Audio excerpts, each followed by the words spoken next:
This story is very meaningful. Everyone should hear it. Listen to Brian tell the story. My name is Salvador Rivera, but most people just call me Sal. I'm not the kind of guy you'd pick out of a crowd. Average height, dark hair that's always a little messy, and a face that's more tired than it should be for someone who's lived 37 years. I've got a quiet voice, the kind that doesn't carry far unless I'm pissed, and hands rough from years of washing dishes and chopping onions. I'm a survivor, though, even if I didn't always know it. I run 3 diners now, have a wife named Kendra who's smarter than I'll ever be, and 2 kids, Ellie and Marcus, who make every day worth waking up for. But 15 years ago, I was a different man, a scared 22-year-old with nothing but a Metallica t-shirt and a pair of beat-up Vans, standing alone in the middle of nowhere, betrayed by the people who were supposed to love me most. This is my story, and it starts with the day my family drove away and left me stranded at a rest stop in Colorado. It was a blistering summer day in 2010, the kind where the heat shimmers off the asphalt and your skin feels like it's frying. I was jolted awake by the sound of gravel crunching under the tires as our dark green Suburban pulled into a rest stop off some forgotten highway in Colorado. We were 3 days into a family road trip to my Uncle Rick's wedding, and I was already regretting not faking a stomach bug to stay home. My father, Banks, was behind the wheel, his knuckles white from gripping it too hard, his jaw set like he was chewing on something bitter. My brother Alan sprawled across the front passenger seat, smirking at some private joke, probably about me. My mother, Irene, sat beside me in the back, fussing with her makeup in a little compact mirror, her thin voice occasionally murmuring, "That's enough, boys," whenever the teasing got too loud. It never stopped them. The air inside the car was thick with tension, the kind that had been simmering since we left home. Banks had been in a foul mood all trip, snapping at every little thing. Me forgetting to pack the cooler right, Alan blasting his music too loud, even Irene daring to ask if we could stop for coffee. "We're not made of money," he'd growled earlier that morning, his eyes flicking to me in the rearview mirror like I was the reason for every dime we didn't have. I worked at his hardware store back home, a cramped, dusty place that smelled like sawdust and regret, but he paid me just enough to keep me under his thumb. College wasn't an option. Banks said it was for fancy idiots who can't swing a hammer, so I stayed, stacking nails and dodging his temper. Alan, though, was the golden boy. 2 years older, broader shoulders, louder laugh. He'd figured out early that mimicking Banks was the way to stay on his good side. "Hey, Sal," he said now, twisting around to look at me, his voice dripping with mockery. "You drooled all over the seat back there. What's the matter? Dreaming about a life where you're not a total loser?" Banks snorted, a harsh sound that cut through the hum of the engine shutting off. "Leave him alone, Alan," Irene said, her tone soft and useless, her eyes still on her reflection. Alan just laughed louder. "Nah, Mom, he needs to toughen up. Right, Dad?" "Damn right," Banks said, shoving his door open and stepping out into the heat. "Get out, Sal. Stretch your legs or piss or whatever. We're not sitting here all day waiting for you to wake up." I didn't bother replying. Arguing with Banks was like yelling at a brick wall. It just left you hoarse and bruised. I pushed the door open, the hinges creaking, and stepped onto the gravel, the sun searing my scalp through my messy hair. I squinted at the rest stop, a lonely speck in the middle of nowhere, just a squat concrete building with a faded sign, 2 vending machines humming faintly, and a horizon of golden fields stretching out to the jagged teeth of the Rockies in the distance. It felt like the edge of the world. I glanced back at the Suburban. Banks was stretching his arms, his faded flannel shirt pulling tight across his back, muttering something to Alan that made them both laugh. Irene was still in the car, dabbing at her lipstick, her movements nervous and small. I shoved my hands in my pockets and shuffled toward the bathroom, my Vans kicking up little puffs of dust. My phone was plugged into the charger up front, my wallet tucked into my jacket on the seat. I didn't think I'd need them for a quick stop. The air was heavy with the smell of dry grass and gasoline as I pushed open the bathroom door. Inside, it was cooler but grim. Tiles cracked, a single flickering light buzzing overhead, the sink stained with rust. I turned on the faucet, cold water splashing over my hands, and leaned down to rinse my face, letting it drip off my chin.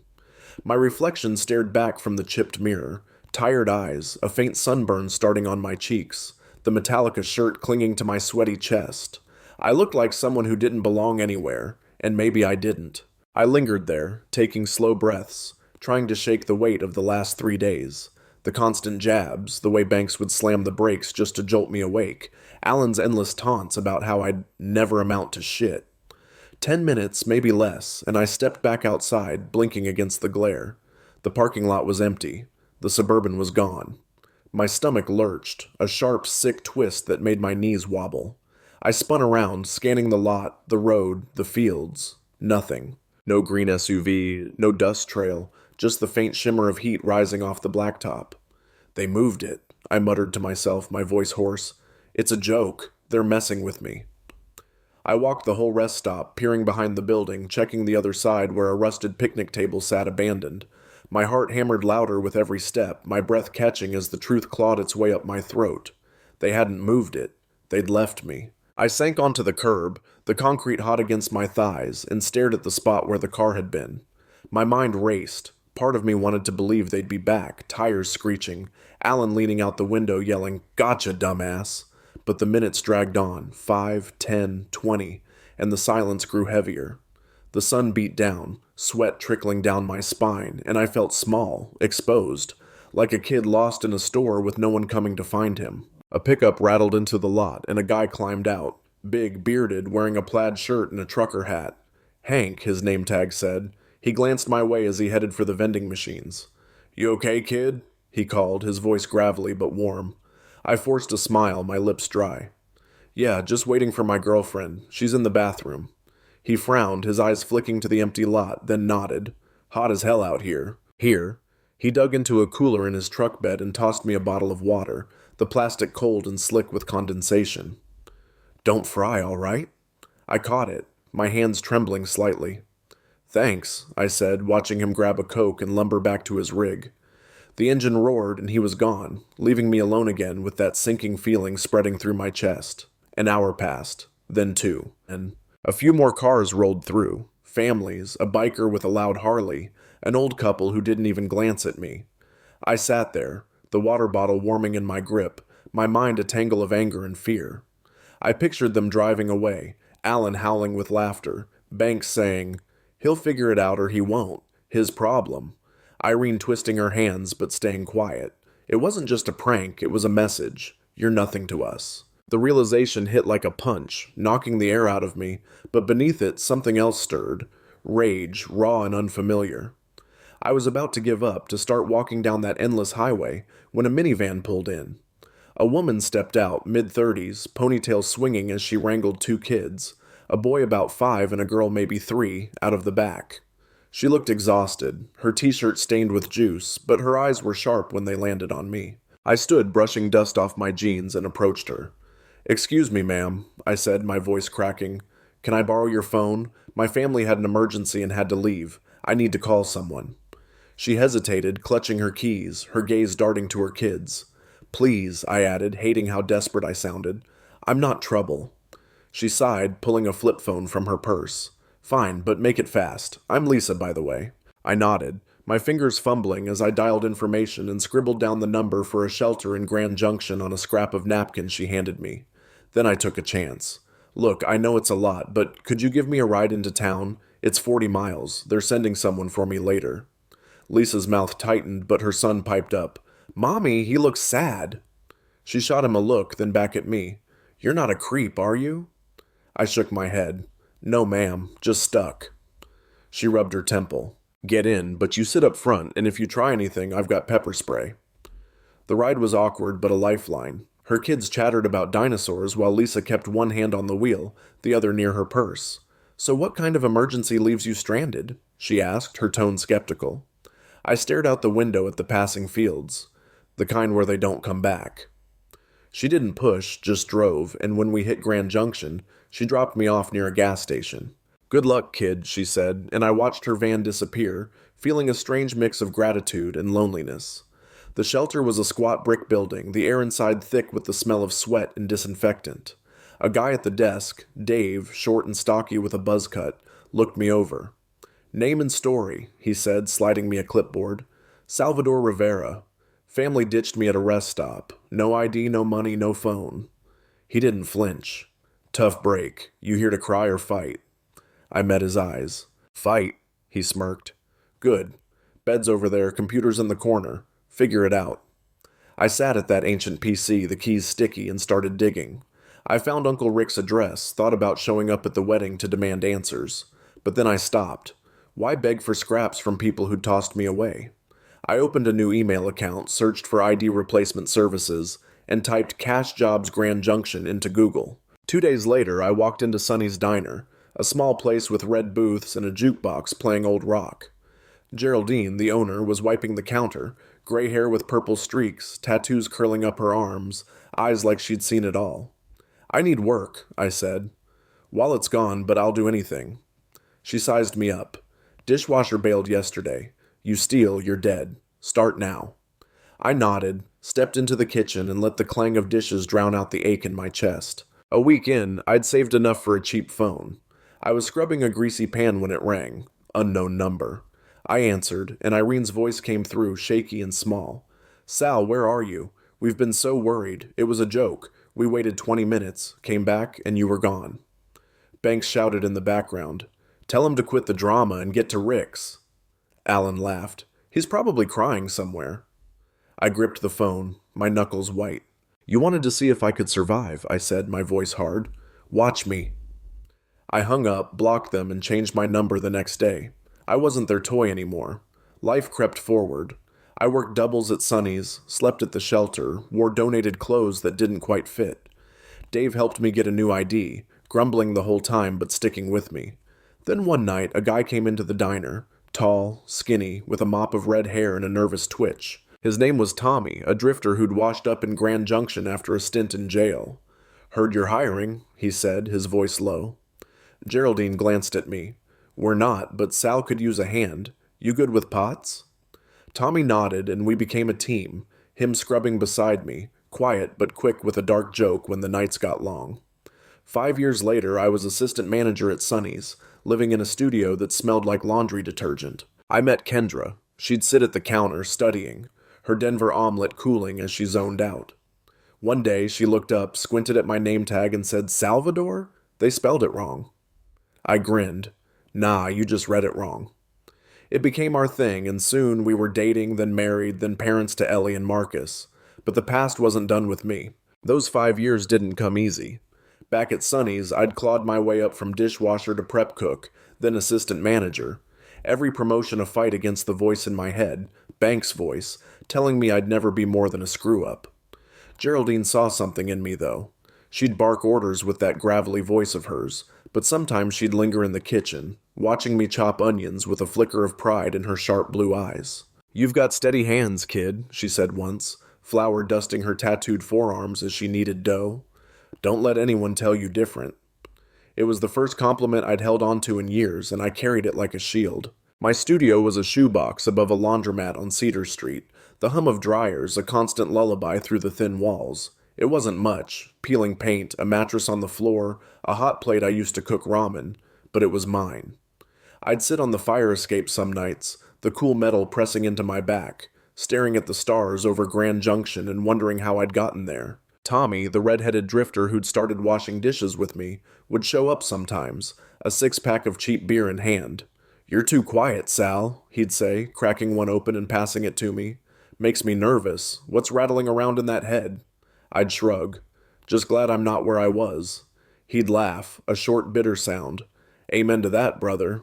Tommy was a mess. Parole scars on his knuckles, a twitch in his left eye from too many hard years. But he was loyal. We'd talk about nothing important, sports or the weather, but once in a while, he'd let something slip. "Ran with some bad folks back in Denver," he told me one night, his voice low as the city lights flickered below. "Stole cars, broke into houses, got caught when I was too drunk to run." I didn't judge. We were both running from something, just in different shoes. Then there was Kendra. She started coming into Sonny's on Tuesdays and Thursdays, always at the same stool by the counter, her textbooks spread out like a fortress. She was in med school, her dark hair pulled back in a messy bun, her brow furrowed as she scribbled notes. I'd refill her coffee, watching her fork hover midair while she stared into space, lost in thought. One Tuesday, she caught me staring and looked up, her brown eyes narrowing at my name tag. "Salvador? They spelled it wrong." I chuckled, leaning on the counter. "Nah, you just read it wrong." She smirked, a spark lighting her face, and said, "Prove it." So I did, writing my name on a napkin in my sloppy handwriting. She kept it, tucking it into her book, and that was the start. We flirted over dumb stuff, her pretending my name tag was cursed, me timing how long she'd zone out with her eggs getting cold. One Thursday, her study group canceled, and she got a text about it while I was wiping down the counter. Damn, she muttered, then looked at me. You ever been to Antonio's, the pizza place? I shook my head. Too fancy for me. She rolled her eyes. Well, I've got a reservation and no one to go with. Come on, my treat. I froze, my rag dripping onto the floor, but her smile was so easy, so warm, I couldn't say no. We sat across from each other that night, splitting a pepperoni pie, and I realized halfway through that it felt like a date. She realized it too, her cheeks flushing as she laughed. This is ridiculous, she said. We're on a date, aren't we? I nodded, my heart pounding. Yeah, we are. 6 months later, she moved into my studio, her books and stethoscope cluttering up the tiny space.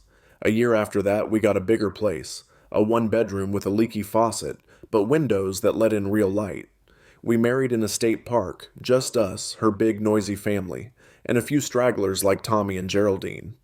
Ellie came 2 years later, a squalling bundle with Kendra's eyes. Then Marcus, a quiet kid who loved climbing anything he could reach. I was building something, a life, a family, and it felt fragile but real.